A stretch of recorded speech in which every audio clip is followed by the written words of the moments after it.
Hi students, how are you? Today we are going to learn about the General Science 12th chapter Electricity and Circuits.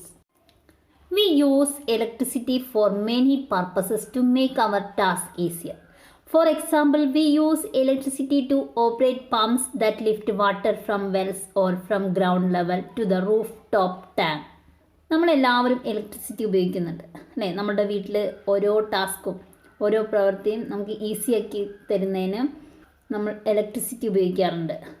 വെള്ളം pump ചെയ്യാൻ നമ്മൾ motor ഉപയോഗിക്കുന്നു. പിന്നെ നമ്മുടെ വീട്ടിൽ light കത്തിക്കുന്നതിന് electricity ഉപയോഗിക്കുന്നു. Okay. However, the supply of electricity may fail or it may not be available at some places. In such situations, a torch is sometimes used for providing light. A torch has a bulb that lights up when it is switched on. Where does the torch get electricity from? ചില സ്ഥലങ്ങളിൽ വൈദ്യുതി ഇല്ലാത്ത സ്ഥലങ്ങളുണ്ട്. അല്ലെങ്കിൽ ചിലപ്പോൾ നമുക്ക് current പോവാം. അപ്പോൾ നമ്മൾ എന്ത് ഉപയോഗിക്കും? ടോർച്ച് ഉപയോഗിക്കും. ഈ ടോർച്ചിൽ ഒരു ഇലക്ട്രിക് സെല്ലുണ്ട്, ബാറ്ററി. എവിടെ നിന്നാണ് അവയ്ക്ക് ഈ ഇലക്ട്രിസിറ്റി കിട്ടുന്നത്? നമ്മൾ ടോർച്ച് സ്വിച്ച് ഓൺ ചെയ്തിട്ടുണ്ടെങ്കിൽ ബൾബ് കത്തും. എവിടെ നിന്നാണ് ഒരു ടോർച്ചിന് വേണ്ട ഇലക്ട്രിസിറ്റി കിട്ടുന്നത്? Let us learn. Okay. The electric cell.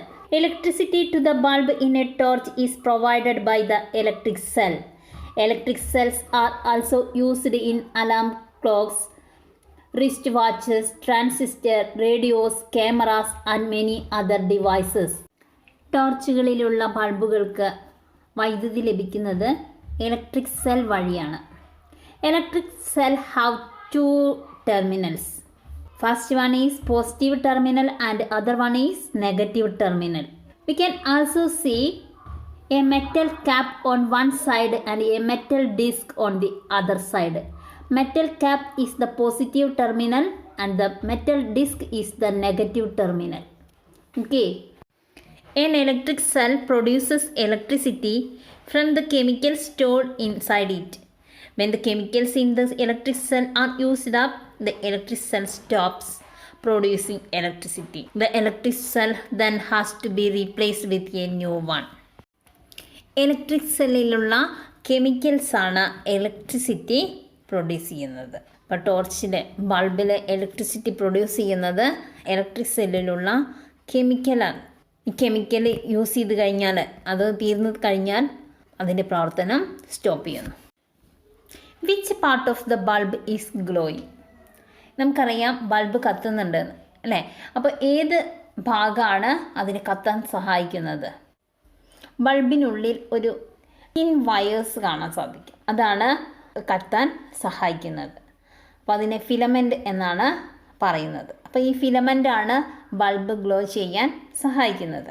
Filament is connected to thick wires. These thick wires. അപ്പോൾ രണ്ട് വയറുമായിട്ട് കൂട്ടി യോജിപ്പിച്ചിട്ടുണ്ട്. ഇനി ഈ വയറുകൾ ഏതുമായി കണക്ട് ചെയ്തിട്ടുണ്ട്? One of these thick wire is connected to the metal case at the base of the bulb. ബൾബിൻ്റെ ബേസ് ഭാഗത്ത് അത് കണക്ട് ചെയ്തിട്ടുണ്ട്, ഒരു തിക്ക് വയർ. ഇനി അടുത്തത് other thick wire is connected to the metal tip at the centre of the base. അതായത് centre ഭാഗത്ത്, ബേസിൻ്റെ സെൻറ്റർ ഭാഗത്തും കണക്ട് ചെയ്തിട്ടുണ്ട്. അങ്ങനെ ഇലക്ട്രിക് സെല്ലിനും ഇലക്ട്രിക് ബൾബിനും രണ്ട് ടെർമിനൽസ് ഉണ്ട്. Let us look at these pictures. In these diagrams, we can see diagram A and F. In these arrangements, the bulb will glow because it is the correct arrangements. An electric circuit. The two terminals of the electric cell were connected to two terminals of the bulb. Such an arrangement is an example of an electric circuit. The electric circuit provides a complete path for electricity to pass between the two terminals of the electric cell. The bulb glows only when current flows through the circuit. In an electric circuit, the direction of the current is taken to the form of positive to the negative terminal of the electric cell. ഒരു electric സെല്ലിൻ്റെ 2 ടെർമിനലും മറ്റൊരു ബൾബിൻ്റെ 2 ടെർമിനൽസുമായി connect ചെയ്തിട്ടുണ്ടെങ്കിൽ അത്തരം അറേഞ്ച്മെൻറ്റിനെ ഒരു electric circuit എന്ന് പറയാം. ഇങ്ങനെയുള്ള ഇലക്ട്രിക് സർക്യൂട്ടിൽ കറണ്ട് പാസ് ചെയ്യുകയാണെന്നുണ്ടെങ്കിൽ ബൾബ് ഗ്ലോ ചെയ്യും. Okay, this arrangement is A electric circuit or it is a closed circuit. Okay, sometimes an electric bulb does not glow even it is connected to the cell. This may happen if the bulb has fused. ചിലപ്പോൾ bulb fuse ആവാൻ സാധ്യതയുണ്ട്. ആ സമയത്ത് bulb glow ചെയ്യില്ല. അപ്പോൾ correct arrangement ആണെങ്കിൽ കൂടി bulb glow ചെയ്യില്ല. An electric bulb may fuse due to many reasons. One reason for a bulb to fuse is a break in its filament. അതിൻ്റെ ഫിലമെൻറ്റ് പൊട്ടുകയാണെങ്കിൽ ബൾബ് ഗ്ലോ ചെയ്യില്ല. A break in the filament of an electric bulb means a break in the path of the current between the terminals of the electric cell. Therefore, a fused bulb does not light up as no current pass through its filament. Then what is a switch and what are the uses of a switch? Switch is a simple device. അതൊരു simple ഡിവൈസാണ്. അത് ഒന്ന് breaks the circuit.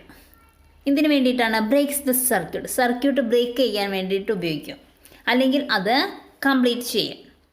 Okay, നമ്മുടെ വീട്ടിലൊക്കെ electric bulbs and other devices, നമ്മുടെ വീട്ടിൽ ഉപയോഗിക്കുന്ന മറ്റ് ഉപകരണങ്ങളൊക്കെ ഈ സ്വിച്ച് ഉപയോഗിച്ചിട്ടാണ് നമ്മൾ പ്രവർത്തിക്കുന്നത്. അപ്പോൾ നമുക്കത് ഓണാക്കണമെന്നുണ്ടെങ്കിൽ സ്വിച്ച് ഓണാക്കുന്നു, അത് ഓഫ് ചെയ്യണമെന്നുണ്ടെങ്കിൽ സ്വിച്ച് ഓഫ് ചെയ്യുന്നു.